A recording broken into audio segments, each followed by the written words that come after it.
Nigeria celebrates Workers' Day, Governor Yahaya Bello salutes Kogi workers, acknowledges their sacrifices, promises improved welfare, more jobs. The National Agency for Food and Drug Administration Control NAFDAC bans importation of Indomie noodles to Nigeria. 44-year-old economist and former finance minister wins Paraguay presidential poll. Team Nigeria wins 2 gold medals to take their medal tally to 6 at the ongoing championship in Zambia. This is the MLC TV Global News, reaching you live from the city of Lokoja, the Confluent State of Nigeria. I am Jennifer Odimayo. The governor of Kogi State, Yahaya Bello, has commended the efforts of Kogi workers and workers across Nigeria on the occasion of this year's International Workers' Day. This day provides an opportunity to recognize and appreciate the hard work, dedication and sacrifices made by workers who form the backbone of our economy.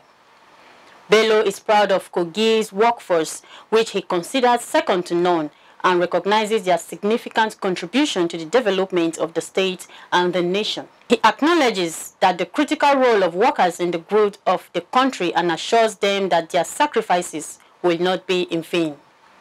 This is contained in a press statement made public by the Chief Press Secretary Onogu Mohammed.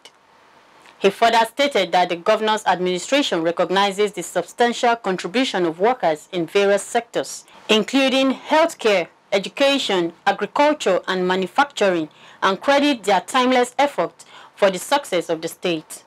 Despite the challenges of the past year, workers have remained committed to their work, and Bello pledges his administration's commitment to continue supporting them, creating an enabling environment for them to thrive, and improving their working conditions and welfare. On this Workers' Day celebration, Bello once again expresses his heartfelt appreciation to all workers in Kogi State, acknowledging their hard work, dedication and sacrifices for the state. The governor of Edo State, Godwin Obaseki, has expressed his administration's commitment to improving the quality of work life for workers by implementing initiatives that promote employee engagement, job satisfaction, and a sense of purpose in their work. In a statement on Sunday to commemorate May Day, Obaseki said their commitment to workers' welfare extends beyond just remuneration and benefits. They are investing towards ensuring that their workers have a positive and fulfilling work experience. Their goal is to transform the traditionally mundane and exciting public sector work environment into engaging and enjoyable one. The Rivers State Governor-elect, Siminalayi Fubara, lauded Nigerian workers for their absolute dedication to genuine development of the country.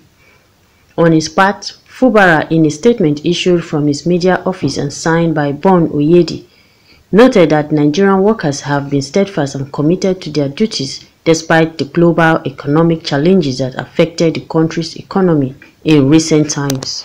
Also, a former Osun governorship aspirant on the platform of the People's Democratic Party, Dotun Babayemi, called on governments at all levels in the countries to create good working conditions to stimulate the economy and discourage migration of Nigerians, especially the youth, in quest for greener pastures. Also, Babayemi, in a statement, urged the government to put in place a permanent solution to the recurring issues of non-payment of pensions and gratuities of retirees. Similarly, the People's Redemption Party, in a statement by its national chairman, Falalu Bello, advocated welfare and rights of Nigerian workers while hailing their contributions to national growth and development. Bello, who lamented the failure of the present government to prioritize the safety and well-being of workers, further expressed worry over workers' loss of job and harsh working conditions due to the government's poor handling of the economy and bad governance in general. An Islamic scholar from the Central Senatorial District of Kogi State, Sheikh Salihu Abere, has been turbaned as the chief Imam of Ebiraland. The turbaning ceremony, which took place at the Okene Central Mosque, attracted dignitaries including the Ohinoyi of Ebiraland, His Royal Majesty Dr. Ado Ibrahim, the chairman of Okene Local Government Area, Abdulrazak Muhammad, among others in attendance. It was a great movement in history of Islam in Ebiraland as Dr. Ado Ibrahim decorated Sheikh Salihu Abere as the first chief imam of Ebiraland. Dignitaries across the state, members of the Jamaatul Nasrul Islam, traditional rulers, groups, religious leaders, and many more witnessed the ceremony. The National Agency for Food and Drug Administration Control, NAFDAC, has said that importation of Indomie noodles to Nigeria has been banned following allegations of a cancer-causing chemical found in noodles and non-registration of the agency. Health officials in Malaysia and Taiwan recently detected ethylene oxide, a compound in Indomie special chicken flavored noodles. Ethylene oxide is a colorless, odorless gas that is used to sterilize medical devices and spices, and it is said to be a cancer-causing chemical. The Ministry of Health in Malaysia noted that it examined 36 samples of instant noodles from different brands since 2022 and found that 11 samples contained ethylene oxide. Both countries have since recalled the product. Mojisola Adeyeye, NAFDAC Director General, said the agency would begin random sample tests of noodles and other brands from May 2nd. Adeyeye said the NAFDAC started investigating once it got wind of the recall of the product by Taiwan and Malaysia authorities. The DG said the product is on the prohibition list of the federal government, adding that it is not registered by the agency and had been banned from importation to Nigeria years ago. Now on politics. The flag bearer of the People's Democratic Party (PDP) for the November 2023 governorship election in Kogi State, Senator Dino Melaye, has promised to create job opportunities for the people, especially the teeming youths, if elected governor. Melaye, who made the promise during a visit to the Ohinoyi of Ebiraland, His Royal Majesty Dr. Ado Ibrahim at his Azad Palace in Okene local government area of Kogi State, described the revered traditional ruler as a father to all. The PDP governorship candidate said corruption has become a major cankerworm that has eaten deep into the fabric of the society, promising to fight the menace to a standstill in the state. When you have the fear of God, you will not steal. When you have the fear of God, you will not pay percentage salary.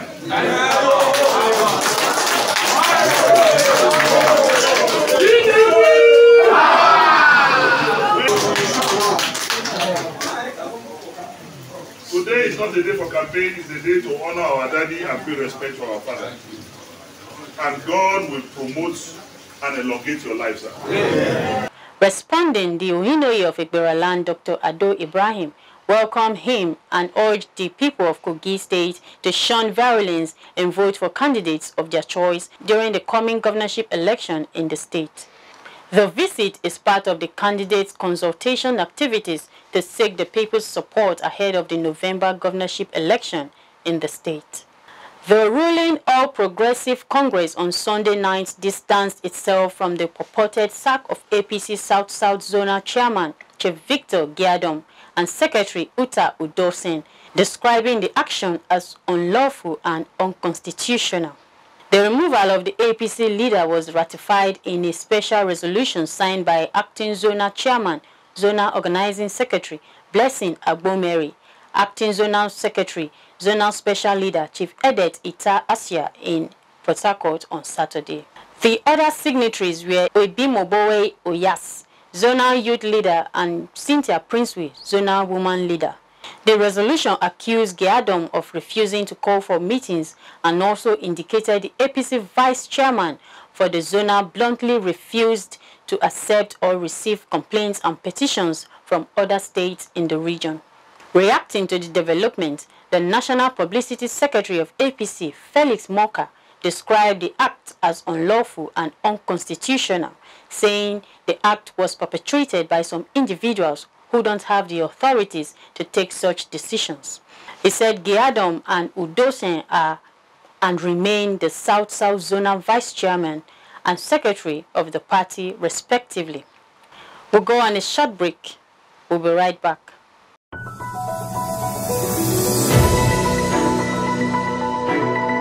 MLC TV Online is here For your timely and reliable news that reaches you fast with the breaking news, choose MLC TV. Get human interest stories right here on MLC TV. With entertainment, sports, business, culture, tourism, and fashion news stories all featured on MLC TV. Not forgetting political and current affairs news, state and federal government and people's matters will be discussed regularly on MLC TV. MLC TV, your one-stop online destination for unbiased, accurate news, entrepreneur ideas, and youth matters to the rest of the world. MLC TV, reaching everywhere, informing everyone.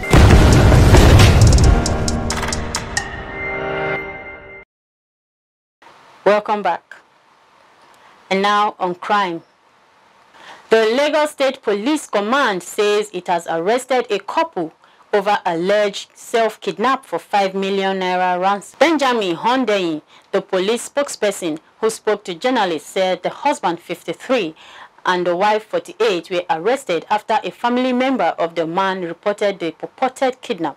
He said the couple, who admitted to the crime, said they planned the self-kidnap with the hope of raising 3 million naira to buy back their house in the Badagry area of Lagos. Hundeyin said the police had visited the couple's home and found out they were still living in their house in Badagry, while they sent out text messages of their kidnap to their relations. He said the couple will be charged to court soon. And on foreign, Paraguayans on Sunday elected a president from the right-wing party in power for nearly 8 decades, rejecting a center-left challenger who had rallied against endemic institutional corruption. Economist and former finance minister Santiago Pena, 44, took the election with more than 42% of the votes to continue the hegemony of the conservative Colorado Party. Results show that 60-year-old challenger Ephraim Allegre of the Concertation center-left coalition garnered nearly 27.5% despite having gone into the votes with a narrow lead in opinion polls. The Colorado Party has governed almost continually since 1947 through a long and brutal dictatorship and since the return of democracy in 1989, but has been tainted by corrupt claims. Pena thanked Cates in his first public address as president-elect for his stubborn dedication to the party, to loud cheers from supporters at party headquarters. Conceding defeat, Allegre stated the effort was not enough. They also voted for new lawmakers in a country where voting is mandatory, but only 63% of Paraguay's 7.5 million inhabitants turned out. Cuba's communist government has cancelled Monday's traditional May Day parade because of acute fuel shortages. Every year, hundreds of thousands of people are buzzed in from across the island to fill Havana's Revolution Square on International Workers' Day. It is the first time since 1959 revolution that the celebration have been cancelled for economic reasons. In recent weeks, long queues have been formed at petrol stations, with drivers often waiting for days. Earlier this month, President Miguel Diaz-Canel said Cuba was only receiving 2/3 of the fuel it needs, adding that suppliers were failing to fill contractual obligations. While Cuba has access to low-grade crude, the U.S.-sanctioned island lacks the facility to process it. Deliveries of higher-quality crude from Venezuela, Cuba's largest provider of fuel, have dropped by 50% in recent years. Cuban authorities have traditionally mobilized huge resources to ensure the success of the May Day parade, transporting workers en masse to Havana. Before this year, the event had only been cancelled in 2020 and 2021 because of the COVID pandemic. Local events are expected to go ahead instead, with people marching on foot. Ulysses Guelate de Nacimiento, the head of workers, Cuba's main trade union, said on Tuesday such acts would highlight the obstacles to the development programs due to the ironclad economic blockade.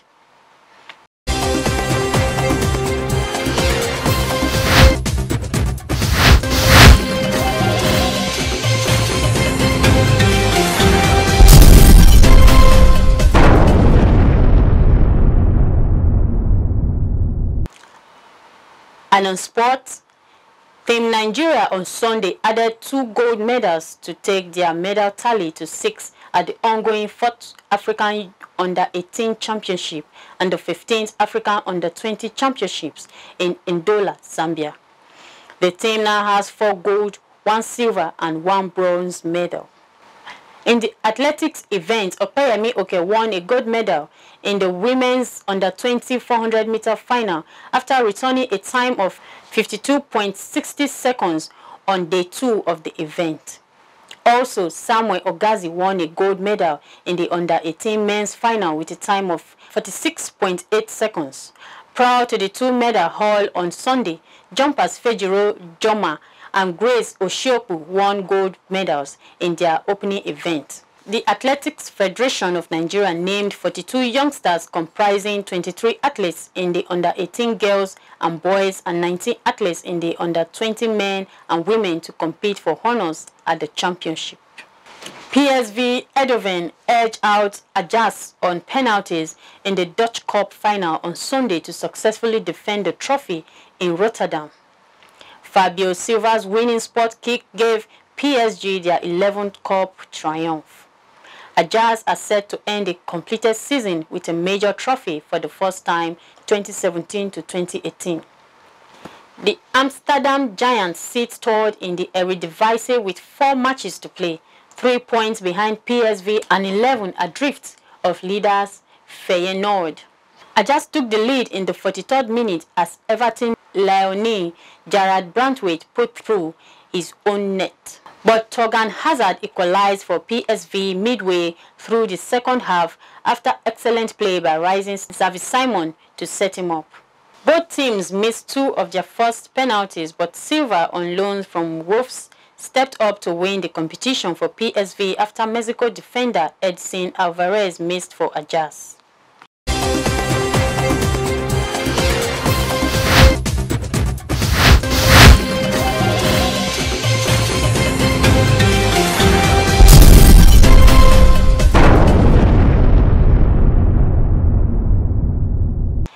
And on entertainment, let's join Joy Dada.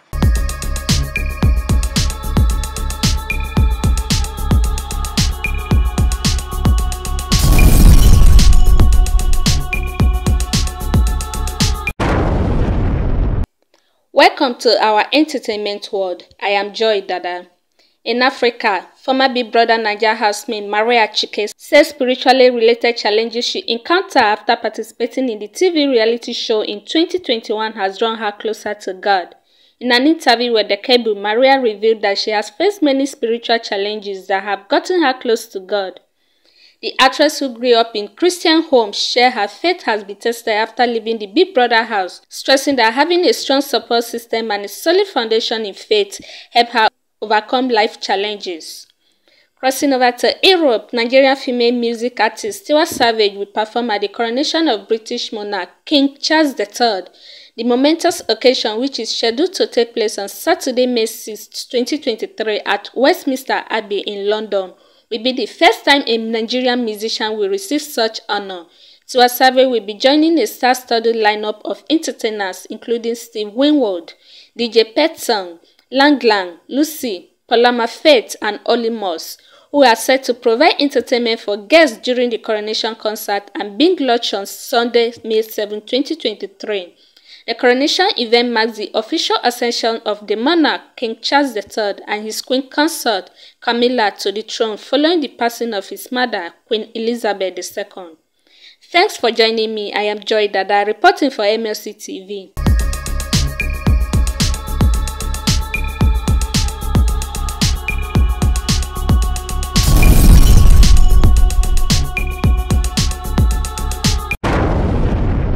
Thanks, Joy. And that is the size of our package.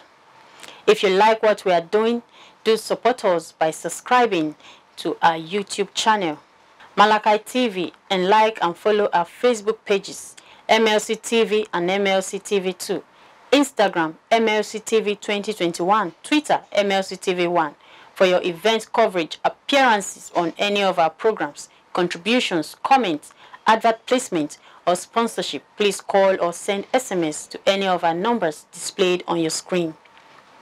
Join Malachi TV online weekends to watch our various programs. Saturday 7 p.m. Political Arena, Sunday 6 p.m. Women's World, and Monday 9 a.m. The Opinion. It is Malachi TV, reaching everywhere, informing everyone. Please be your brother's keeper to build a better and a happier society together. I am Jennifer Odimayo. Thanks for watching. See you tomorrow.